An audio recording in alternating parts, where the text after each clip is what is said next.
Practicing reading English? Just follow along video scrolling text.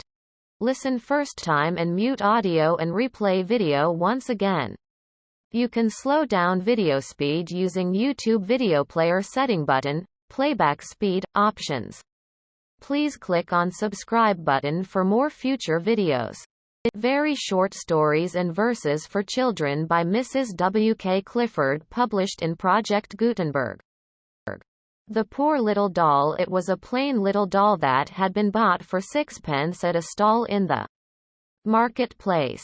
It had scanty hair and a weak composition face, a calico body and foolish feet that always turned inwards instead of outwards, and from which the sawdust now and then oozed.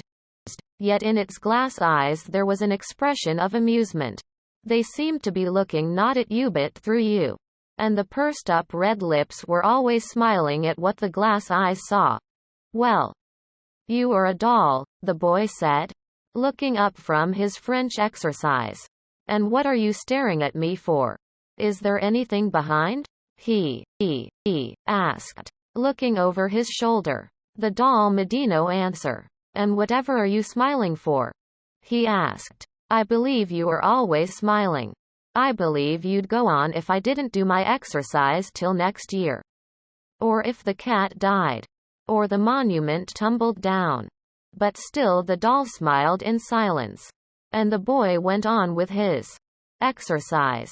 Presently he looked up again and yawned. "I think I'll go for a stroll," he said, and put his book by. "I know what I'll do," he said. Suddenly, "I'll take that doll and hang it up to the apple tree to scare away the sparrows." And calling out, "Sis, I have taken your doll. I'm going to make a scarecrow of it," he went off to the garden. His sister rushed after him, crying out, "Oh, my poor doll.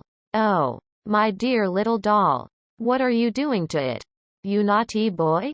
It's so ugly," he said. "No, it's not ugly," she cried. "And it's so stupid. It never does anything but smile. It can't even grow. It never gets any bigger." "Poor darling doll," Sis said, as she got it once more safely into her arms. "Of course you can't grow. But it is not your fault. They did not make any tucks in you to let out. And it's so unfeeling. It went smiling away like anything when I could not do my French. It has no heart. Of course it can't feel." "Why? Hasn't it got a heart?" "Because it isn't alive. You ought to be sorry for it. And very, very kind to it. Poor thing. Well, what is it always smiling for?" "Because it is so good," answered Sis, bursting into tears. "It is never bad-tempered. It never complains. And it never did anything unkind," and, kissing it tenderly, "You are always good and sweet," she said.